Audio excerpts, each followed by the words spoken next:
friends, it's Christy. Welcome back to my channel. Today I'm going to be making a card using Lawn Fawn's How You Bean seashell add-on, and You Are Sublime. So I've stamped the images I'll be using on some Spectrum Noir Ultra Smooth Premium White cardstock with Lawn Fawn Jet Black ink, and I'll be coloring with my Copic markers. I'm starting with my conch shell, and for that I'm using E50 and E51, and I'll use the same shades on the thin twisty shell up towards the top. And so I'm laying in the E51 first for the shadow on both of those, blending out with the E50, and then to tone that down a little bit I'm going to grab E40 and just feather that over the edge of the E50, and I'll leave a little bit of white space for a highlight. Then I'll bring in the E41 and use that with the E40 and add a bit to the rest of my shells. I want to color those in some different shades, but I wanted to have just a little bit of a cream color to kind of make them look a bit more natural, I guess. So I just added that to the end or the center, depending on which shell. Then I'm going to go back and add some details to my conch shell and my twisty shell. So I'm using E53, E55, and E57 for that, starting with the E57, and then I'll blend that out with the E55, and I'll come in with the E53 for the highlight. So for the conch shell, I just did random spots as you would normally find on a shell like that. But on the twisty shell, they're going to be a bit more uniform. So I'm starting at the narrowest point and doing kind of like a little line on each of those little sections. So down towards the bottom, they might just have 2, and then it's going to move up to 3, and then 4, and then at the top one, I squeezed 5 of them on there. And then I'm just blending out with the E55, going right over the top to kind of fade that into the shell. And then again with the E53. Then I wanted to give the insides of those two shells a bit of a peachy tone. So I brought in YR000, YR00, and YR01. I started with the YR01 and blended out with the YR00, but I quickly realized it wasn't quite dark enough. So I brought in YR02 and went back over that with the next 2 shades. So I did not use the YR000 on those, but I am going to use it on this next shell with the stripes.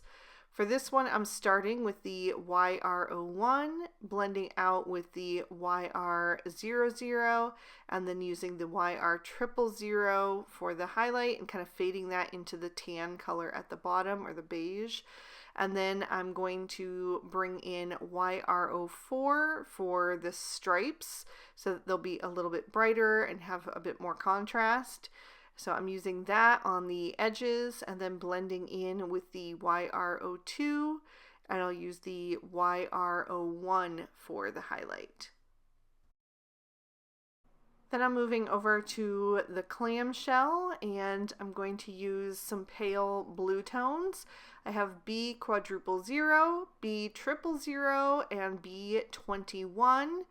I'm adding the B21 up at the top, accenting the lines, and then blending out with the B000, and then I'll come in with that B000 and help that fade into that beige down at the bottom. So we have kind of like a little bit of a two-toned shell.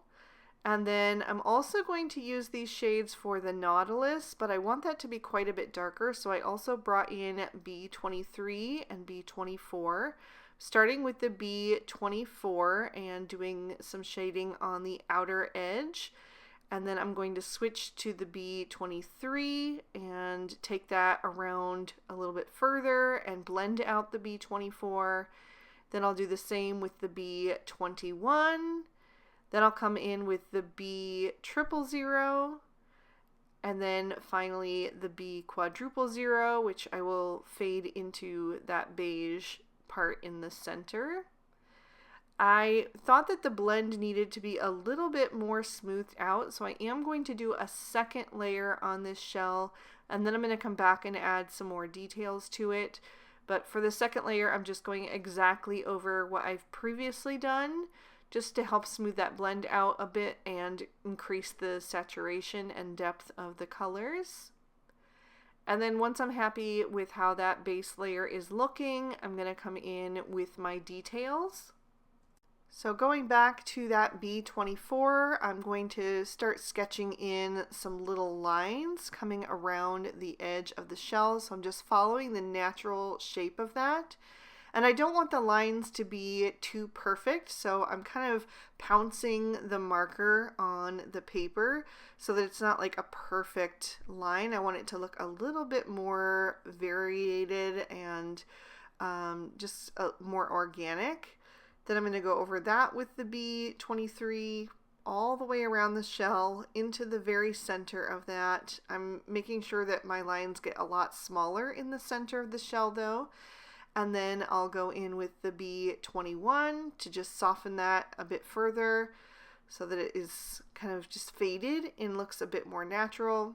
But then I wanted it to be bolder on the edges, so I decided to go one shade darker with the B26, and I'm just doing a few little dots through the center of those little triangles with that, and just emphasizing the shape of those little triangles.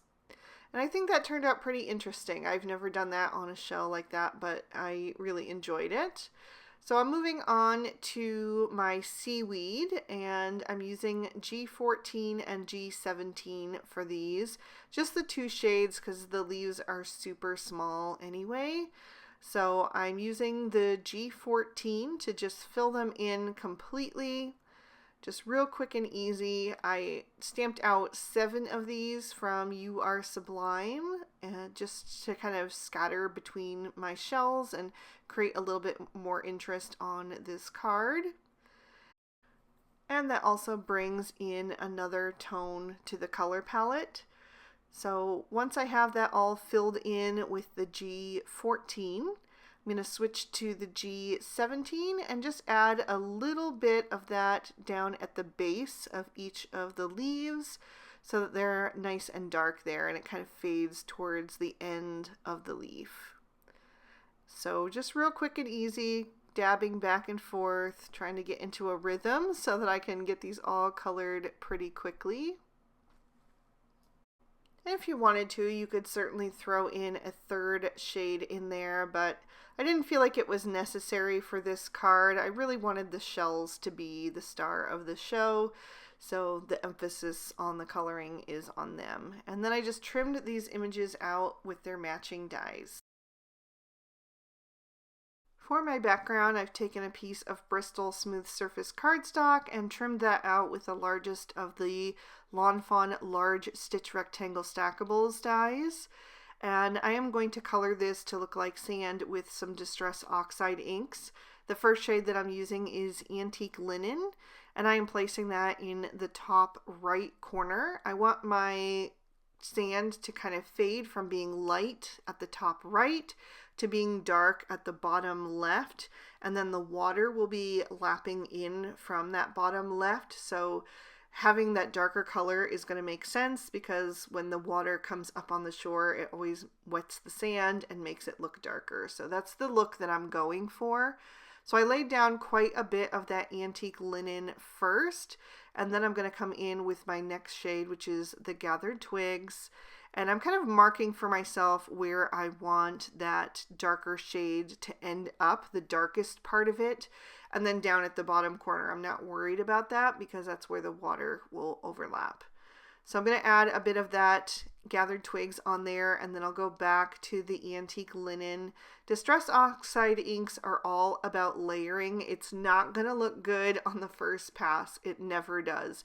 You really have to lay down quite a bit of ink and work your way back and forth between the two, and that's when they start to blend beautifully. It also helps if you're working on a good smooth paper like the Bristol. I wouldn't recommend blending with Distress Oxide inks on the same paper that you're doing your Copic coloring on, unless it's just like a tiny, small little area, because you really need that slicker paper to have the inks glide over top and be able to blend well. Whereas with Copics, you need that ink to be able to sink into the paper. You don't want it gliding on the surface so that they blend well. It's just different mediums. So I'm working back and forth between these two inks, bringing up that gathered twigs a bit further so that I have a gradual fade from the dark to the light, and just making sure that I maintain that lightness in that top left corner. Then I wanted to do some splatter to give that sand some texture, so I'm pressing some of both of those inks onto an acrylic block, mixing them up with a little bit of water, and then I'm going to tap that off the edge of the block with a thin paintbrush.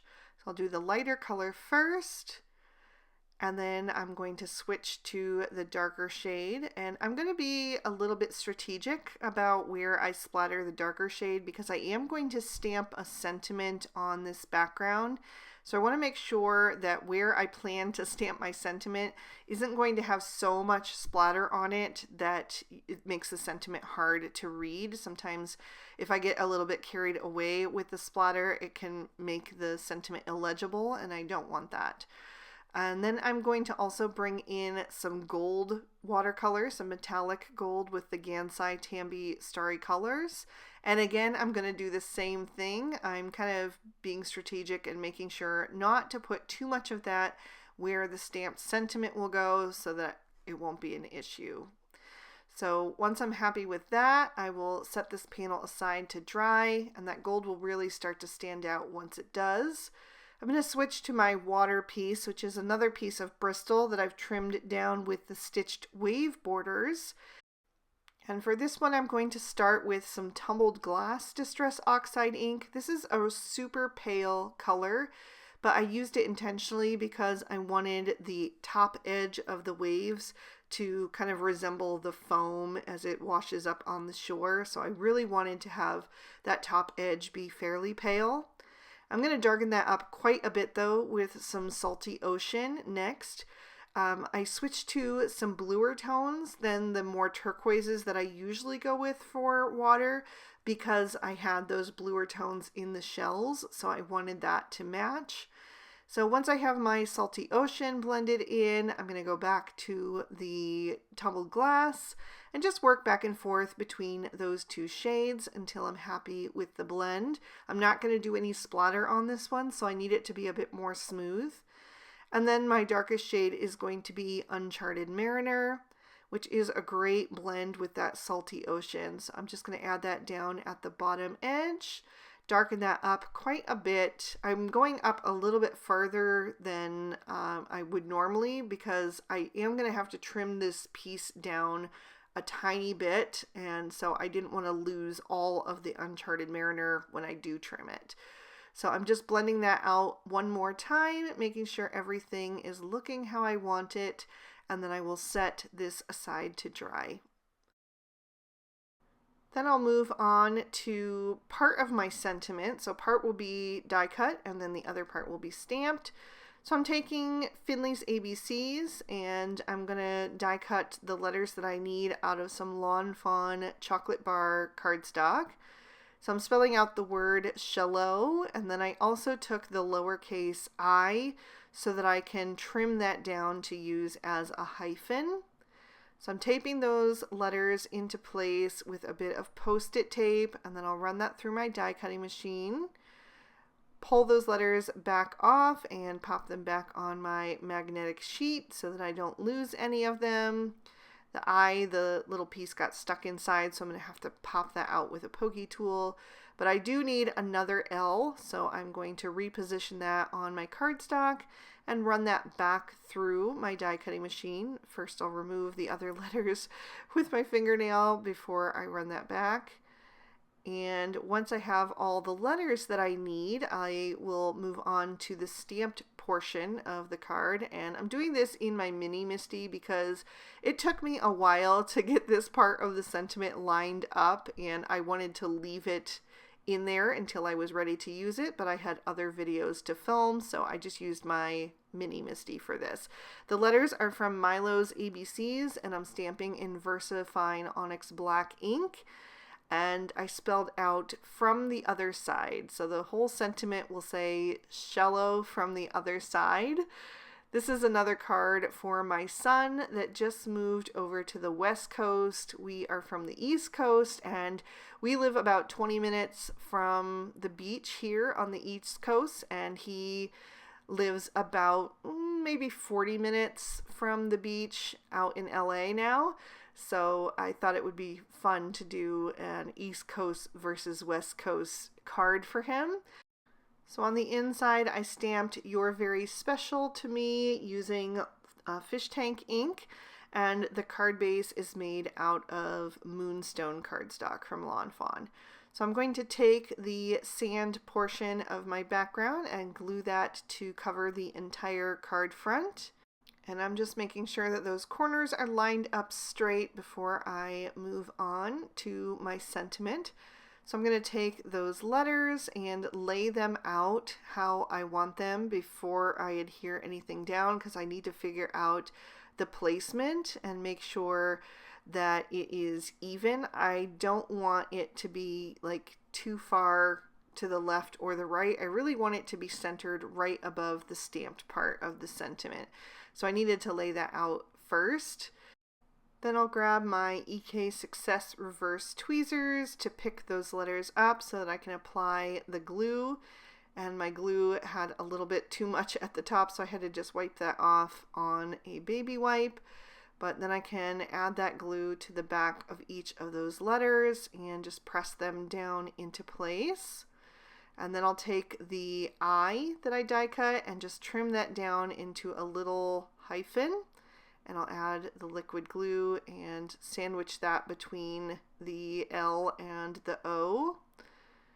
And then I'll just continue on with that sentiment. I'm using the Barely Art Precision Craft Glue because it has that super fine nozzle that really allows me to get in there on these delicate die cuts and not get glue all over my card, because I am kind of sloppy with the glue for some reason. I'm just kind of klutzy with it. So having that super fine nozzle is a total lifesaver for me.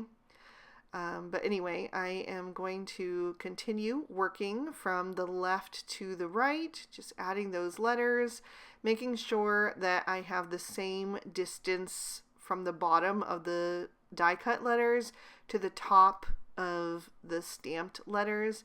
You could use a ruler if you wanted to make sure that, you know, it's really straight, but I tend to just eyeball things, and I'm happy with that. As long as it looks straight to the eye, it's good enough for me.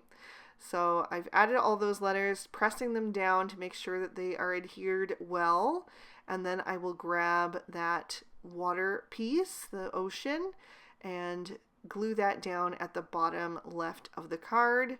And I only added the glue down at the very bottom because some of these shells are going to be below the water line a little bit, and I wanted to have room to tuck them and also the seaweed in. So I'm kind of laying out the shells and figuring out where I want things to be placed and at what angles I want to adhere them. And then once I'm happy with the shells, I'm going to figure out the placement of the seaweed. The seaweed is going to go under some of the shells, so I need to adhere that first. So I'll leave the shells as they are as placeholders and then start tucking the seaweed into place. And then once I'm satisfied with the placement of the seaweed, I can start gluing the shells that are going around them into place as well. So some of the seaweed I wanted to have hanging off the edge of the card just to, you know, make the scene look a little bit more expansive, like we're just getting like a smaller view of a larger scene. And so for that, I make sure that the very end goes off the edge of the card so that when I trim it down, it will cut off the little white bit at the end, which makes the seaweed look like it's a bit more continuous because we don't see the bottom of it. So I'm just going to continue working my way from that top left corner down toward the bottom right.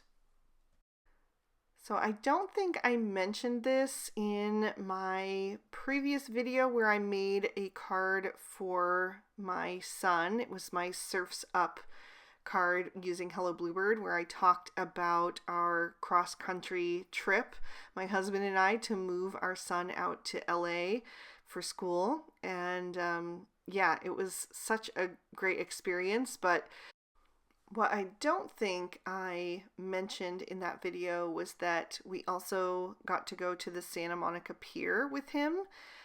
He wanted to do one little sightseeing thing while we were there, and so we asked a recommendation from one of his housemates, and he told us to go to the Santa Monica Pier. So we went out for dinner and then drove there, and wow, was that such a cool experience. So we got to be at the Pacific Ocean at night and see it all lit up with all of the carnival-like atmosphere that is there, but we also got to dip our toes in the ocean. It was pretty cold, but we definitely wanted to at least just dip our toes in really quick and then ran back from the shore.